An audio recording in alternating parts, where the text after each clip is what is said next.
Thank you for having me. Hello, friends and family. This is Dr. Valerie Mukanga with Healing Wings Dental, which is the place where we help our patient maintain and or regain their oral health and smile so that they can soar in life. And so today, what we would like to do is discuss different things. You know, many people have questions about high blood pressure.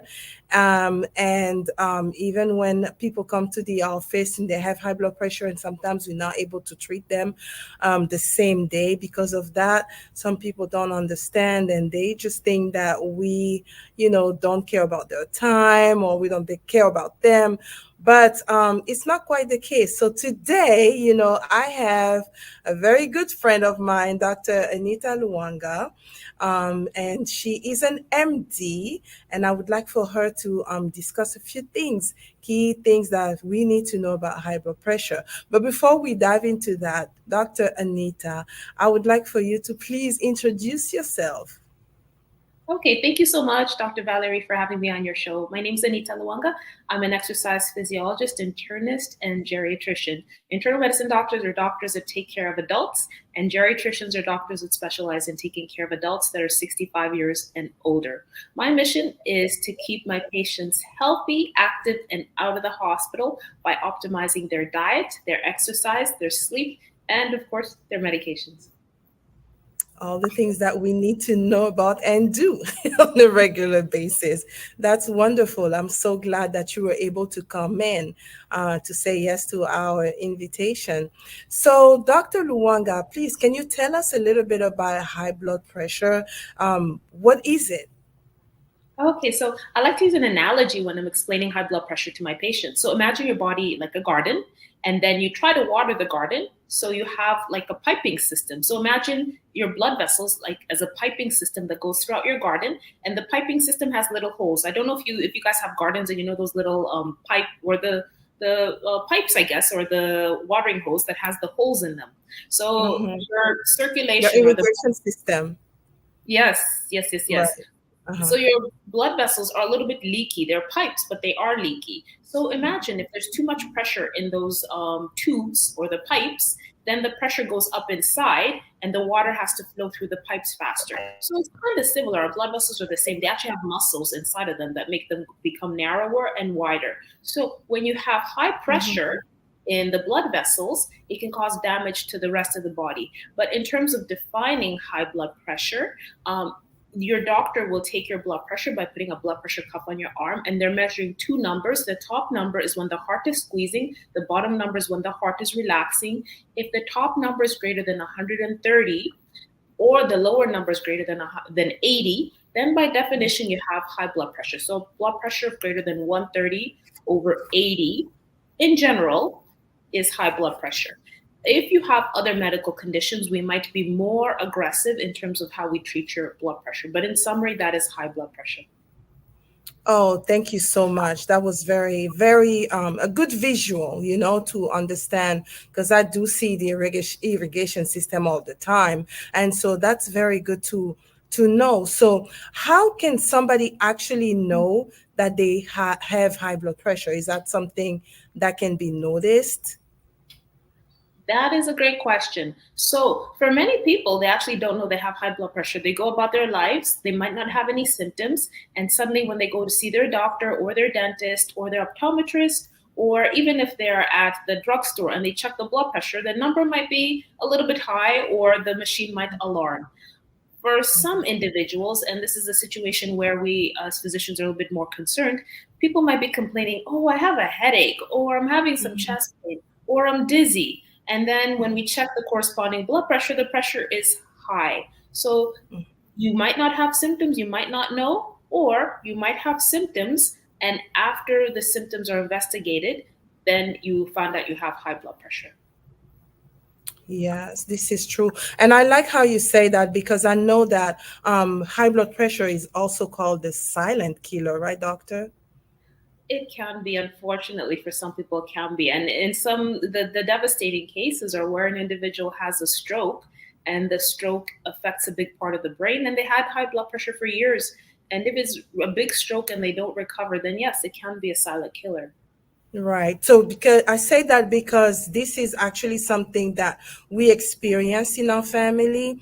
I have one of my mother's cousin somewhere in Europe. Actually, one day he didn't know that he had high blood pressure, and he just fell one day, and it ended up being that he had a stroke, and now he's wheelchair bound.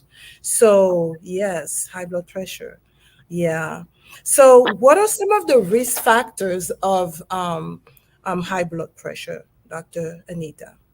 That's a great question. So, risk factors doesn't necessarily mean cause, but it Mm, means that we've done studies and we find individuals that have these other variables in their life tend to have mhm, high blood pressure, but it doesn't cause it directly. And we can talk about causes later on.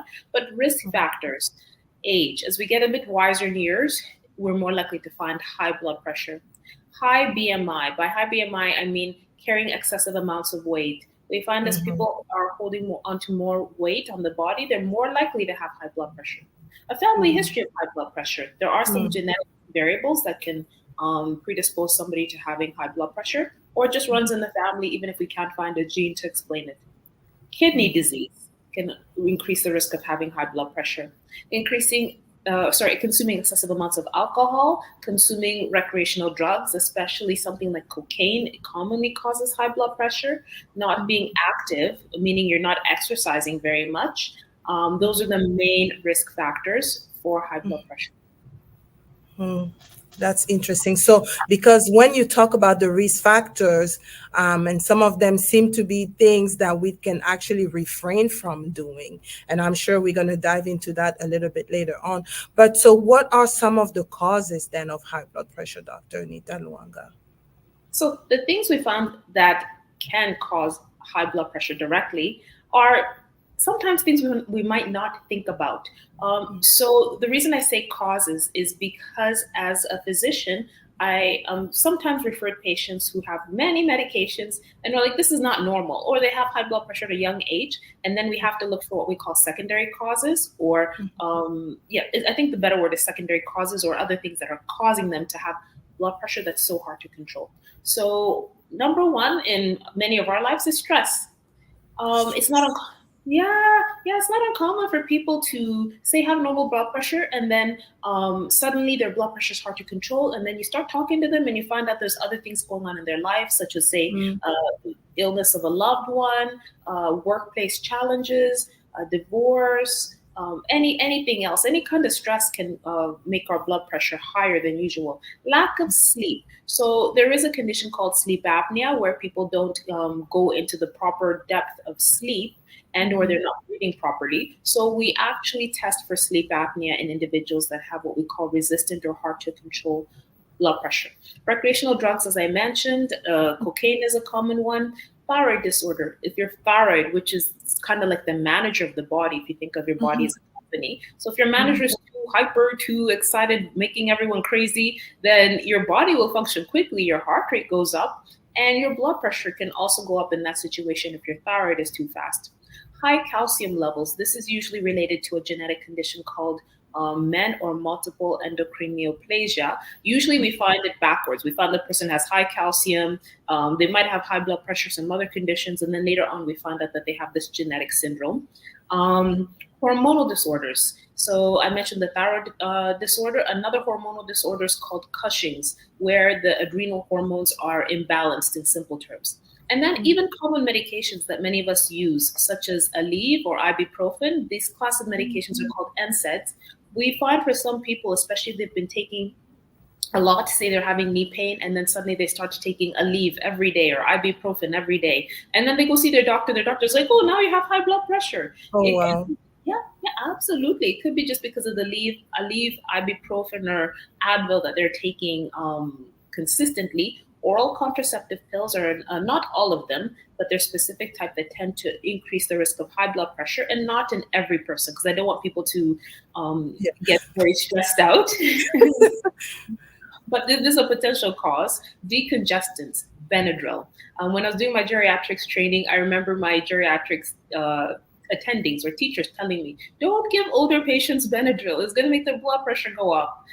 So that is known, especially as we get a bit wiser. Some antidepressant and some weight loss drugs, primarily because they're increasing the metabolism. They're kind of acting not quite the same, but almost like the thyroid, increasing the way the body functions. And as a result, also the blood pressure goes up, especially if these weight loss medications contain caffeine. And Oh of wow. course, caffeine is another one. Especially if you're one of those people who goes to like Dunkin' Donuts or Tim Hortons for my Canadian friends, and you're getting too much coffee. Like people, like legitimately, people drink quite a bit. I'm probably also in the camp. I should be cutting back, but yeah, drinking a lot of coffee, it can make your blood pressure go up over time. Oh wow. Wow, that's those are some a lot of causes. A lot of things can actually cause high blood pressure. Wow.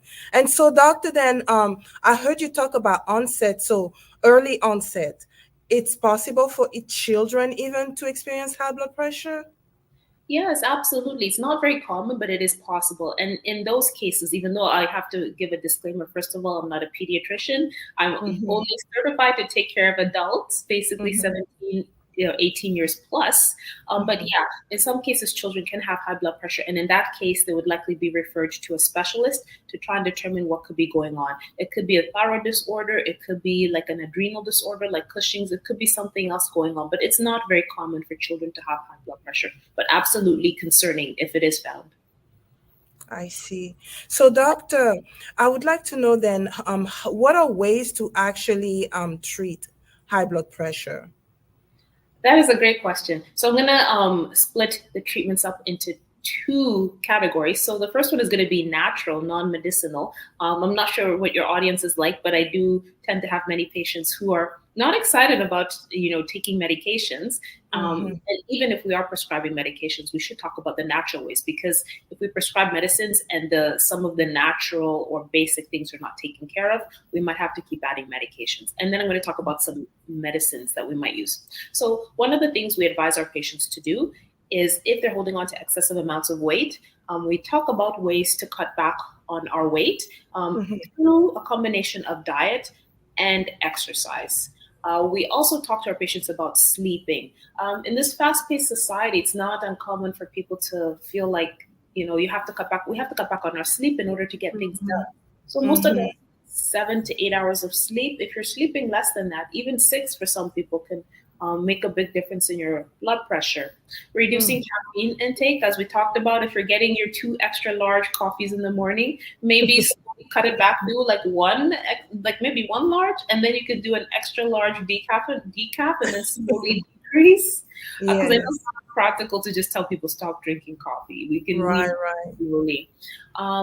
Reduce salt intake, so less right. than, I think, 2 grams daily, or you can switch to the Dash diet. And there's also Mr. Dash. It's the salt. Is it Mrs. Dash or Mr. Dash? I can't remember what it is, but I it's the believe salt. it is Mr. Dash. Yes. Mr. Dash.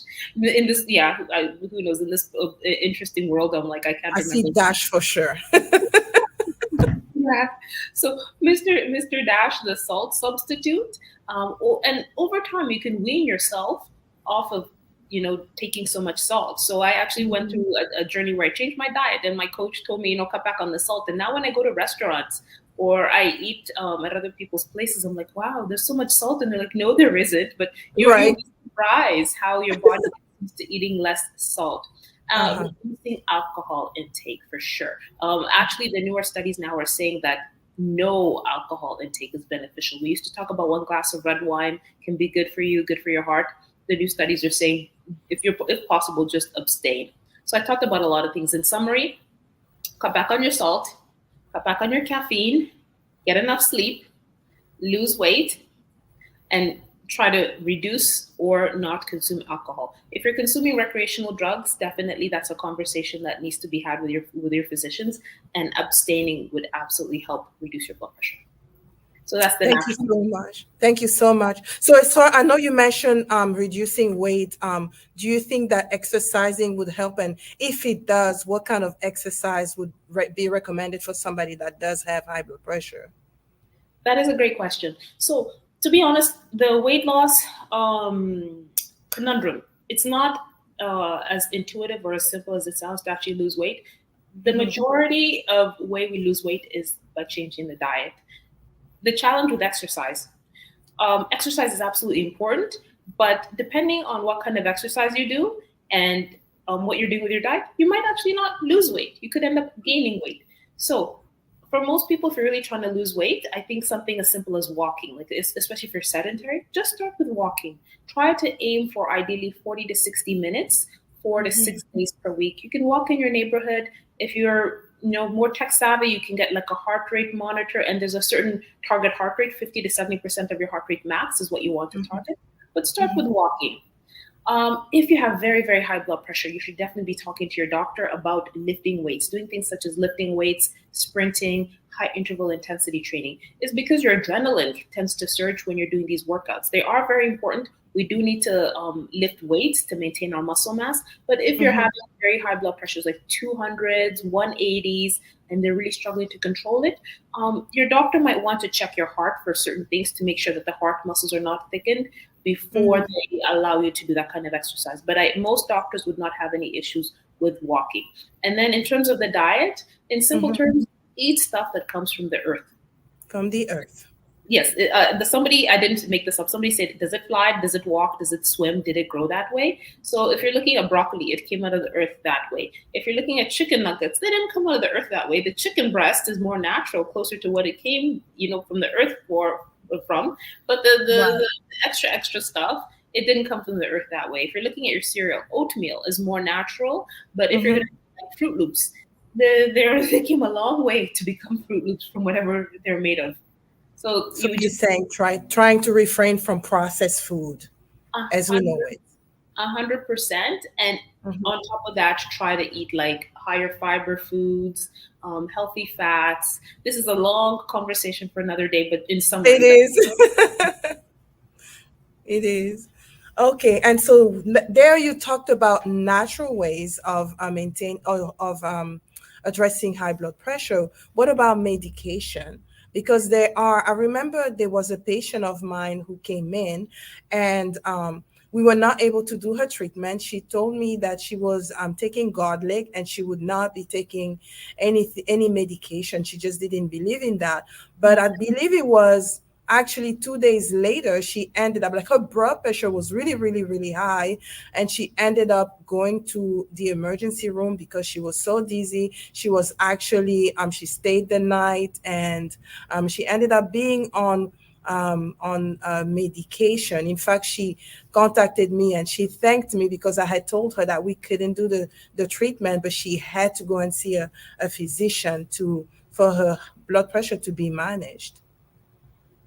That is amazing, and that is so wonderful, because you could have, like, something bad could have happened. So probably you saved her life, because imagine if you did the treatment, maybe she was fine, and she keeps walking around and not taking something strong enough to lower her blood pressure. It could be fatal. So it's excellent that you told her to go and see a doctor. So in terms of the medications to treat high blood pressure, I don't want to get too technical, but I'll just give you a general overview. There are different medications that do different jobs in the body to lower blood pressure. And in general, we like to start with one medication. And the way we select the medication is we look at you as a person, we look at your age perhaps, and what other medical problems you have. For example, if you have diabetes, we might select one class of medications over another. If you've had a heart attack, we might select a different class of medications that helps the heart, that kind of thing. But in general, one of the types of medications, there are many though, many names and many families. One of the types of medications are diuretics. In simple terms, they make you pee out extra water. An example of a common diuretic people might see is hydrochlorothiazide. It works at the kidneys. Basically, in simple terms, it's like, imagine your kidney like a tap. It opens the tap and makes you pee. So if you have your blood vessels, or like the piping or the tube, if there's less water, then there's less pressure to push against. Another class of medications changes the hormones in the body. An example of this would be something like what we call an ACE inhibitor, like lisinopril, anything that ends in pril. It changes some of the hormones in the kidneys and also opens up the blood vessels so they relax a little bit more. Another class of medications are called beta blockers. So they block some of the receptors in the heart and in the blood vessels. By blocking these receptors in the heart, they slow the heart rate down, or kind of reduce the time that it takes for the heart to push blood out. And by doing that, the goes down a little bit, and they also open up the blood vessels. And then there's some other medications that work in the central nervous system. So the central nervous system is connected to our brain and some Mhm. hormones. So there are medications that also act there. So this is just a general overview. We need like a full science class to go over these details. But again, your doctor will look at you as an individual. What are the medical problems you have? And then select a medication that would, in addition to helping your blood pressure, perhaps help treat another medical problem at the same time. Thank you so much, doctor. I've learned a lot, and I'm sure the audience has as well. Um, I wanted to know if there are some type of foods that can be taken that would be best, as far as someone having high blood pressure. So this is a topic that I find very interesting.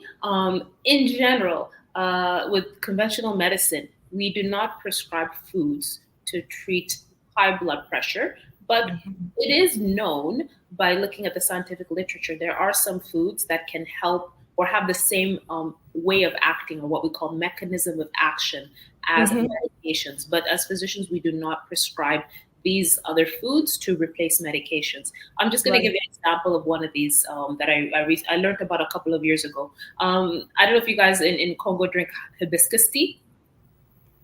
Not in Congo, but in Ivory Coast, we do. They do, Ah, yeah. So my I and don't I know. love it. You love it? Yeah, yeah. So one of my aunts in Uganda sold hibiscus tea. So I was just like reading about it. She's like, my mom was telling me, oh yeah, your auntie Beat said drink this for high blood pressure, drink this for that, and I'm like, yeah, yeah. And I just happened to look it up in PubMed, and PubMed is legit. But they say hibiscus tea is a diuretic. Basically, it makes you pee. So that's how it Gotcha. fixes the blood pressure. But I don't know if it's like quantified. You have to drink X cups of hibiscus tea with like 10 flowers in there to lower your blood pressure this much. But the medications, the thing is, with the medications, we know what we're doing with certain doses. We know the side effects. We know how to undo the side effects. But with Right. hibiscus tea, I can't, prescribe X hibiscus tea for this complication, and then these are the side effects you're going to have, and this is how we reverse it. So that's why I wouldn't say we recommend medicine, but some medicine do mimic the effects of certain medications.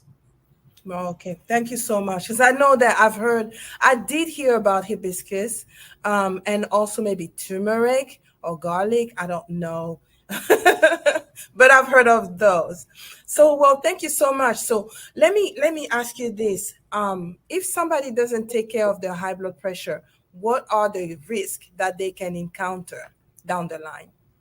That is a great question. And I think that is something that anybody with high blood pressure should be aware of and should know, especially if they do not want to take medications. They need to be aware of potential risks that they face. So, going back to the analogy of the garden, if you have that tubing or piping going through the garden and the pressure is so high so that the water can't actually go through and water the garden, your garden is not going to look good. It's going to have problems. And Right. maybe the piping will burst. So some of the side effects we see of high blood pressure in the body, say if we're going to compare the pipe bursting, you can have a stroke, what we call a hemorrhagic stroke, because there's too much pressure in the blood vessels in the brain, as you're mentioning with your uncle. Yes. And I'm not sure what kind of stroke it is, but assuming it's a hemorrhagic stroke or he had an aneurysm, it's hard Mhm. to say. But basically, the blood vessel bursts, and then the blood ends up pooling in the part of the brain where it should not be. Mhm. Um, that's one. Or if the blood vessels are so narrow that the circulation is not going to the brain for a long part of time, that's called an Mhm. ischemic stroke. Essentially, a stroke is damage to the brain, and you'll have corresponding damage to the body based on the part of the brain that the body controls. People Mhm. can end up with heart attacks. Same thing. The circulation to the heart is not the way it should be. So Right. your heart needs a constant supply of blood. If that doesn't happen, that part of the heart can die. And if your heart is not pumping properly and the part of the muscle of the heart has died, you Mhm. unfortunately could also die. We need our heart to function properly.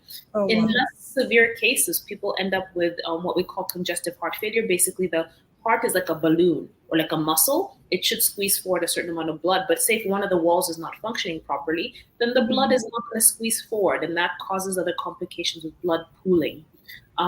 Some people, if they're even, how do I put it, less severe damage to the heart, they end up with thickening of the muscles of the heart. And over time, that can show up with other problems. Other people can end up with eye damage, kidney problems. The list goes on and on. But in general, any part of your body can be damaged by lack of circulation or problems with circulation because the pressure is too high. Wow. Wow, wow, wow, wow, wow.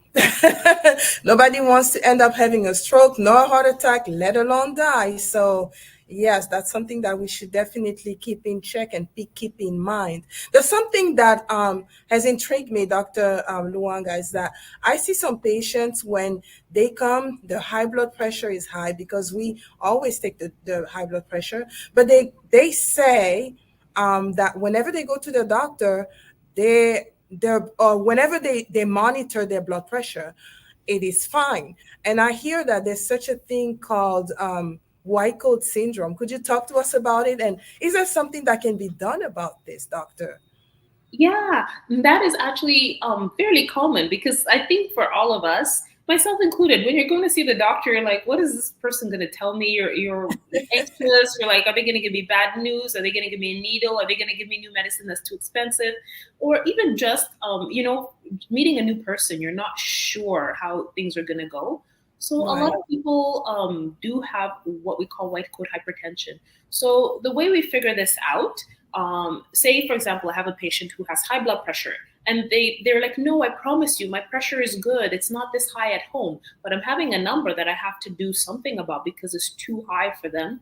What I tell them first of all is to keep a log of their blood pressure. So if they have Mhm. evidence that when they're at home, they're in a relaxed environment, the blood pressure is very good, much better, and we keep seeing this pattern consistently, then yeah, in that case we can prove that they have white coat hypertension. In many instances, some people are honest with me. They're like, I'm not going to take my blood pressure at home. And I'm like, good. At least you're honest. I respect that. We're not going to play games, but I have a way of finding my information.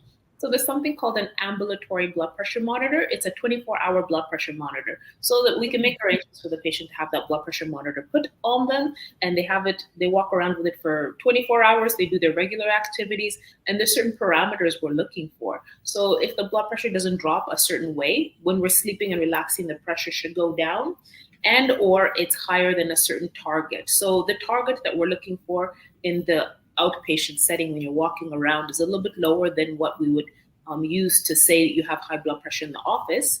Then we Mhm. know, okay, there is real high blood pressure. Or we can say, yes, when you come to my office, your blood pressure is 160 over 90. And then we did this blood pressure monitor, and your blood pressure was beautiful at home and it went down at night and you're not taking any Mhm. medicine. Then yes, we can prove it in that way that you do indeed have white coat hypertension. On the contrary, there's another condition called masked hypertension, where people go to the doctor and for some reason their blood pressure goes low.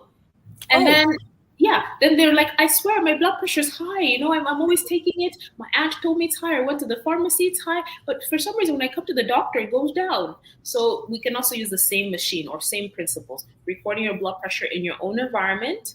And then also ambulatory blood pressure monitor. If there's that discrepancy, we take the 24-hour period. We take that evidence more seriously because it's a long period of time versus that few seconds where you're in the office and we're doing your blood pressure. Very interesting. I didn't realize that the opposite was true when I'm going to a doctor where the blood pressure went down. Interesting. Well, thank you so much. This was so informative, Dr. Luanga. I learned a lot, and I'm sure my audience has as well, and your audience as well, Doctor. You have it, right? High blood pressure is definitely not something that you want to ignore. There's something that you can do about it to actually reverse the problem or manage the problem. You have natural ways of doing it, you have medication, but you definitely don't want to ignore it because you can end up in a very bad position. So yes, Dr. Luanga, thank you so much for coming. I would like to ask you, how can people find you, doctor? I have to say, first of all, thank you so much for having me on your show. I really enjoyed talking with you. I enjoyed your questions. I'm very honored to be on your show. In It was terms of my pleasure. how people can find me, I'm on all social media sites. I think probably YouTube would be an interesting place if people want to see or hear a little bit more about tips to improve their health. They can Mhm. just search on YouTube Dr. Lwanga or Dr. Anita Anita Lwanga. On Instagram, I'm at Lwanga, Lwangamd. I think on TikTok I might be at Dr. Lwanga. On Threads, I think Threads is linked to IG, so it's at Lwanga MD. X, it's I think it's Dr. Lwanga. LinkedIn, Anita Lwanga. And I think those are the main ones. I have somebody who's helping with my social media who knows all these things, but yeah, I can be reached on all. Oh, and TikTok, yes, that one. Dr. Luanga, Yes, you're everywhere. I have help to do that. I can't do it on my own. I definitely have help. Well, that's good because what you're actually talking about, your calling is very necessary. So it's good that you're everywhere so that people can actually benefit from what you bring on the table. So on the flip side, if you are in need of any dental treatment, I am Dr. Valerie Mukanga with Healing Wings Dental. We are based in the big DFW or Dallas Fort Worth Metroplex, and we are located at 4101 West Green Oaks Boulevard, suite number 317. If you'd like to have an appointment, you have any problem that is dental related, we are the place where you can come. We would love for you to strive and find relief. And so you can call us 972-213-0202, or you can find us on our website and secure an appointment at www.healingwingsdental.com. And we are also on social media, Facebook, LinkedIn, Instagram, and YouTube. And you can find us there too by typing either Healing Wings Dental or Dr. Valerie Mukanga for YouTube. So thank you so much for watching. If you like this information or this type of information, don't hesitate to subscribe and also to share this information with your friends and family because you heard of the risk factors and you know that there's something that can be done about high blood pressure. That being said, we wish you the very best. Be blessed and have a good night. Bye-bye.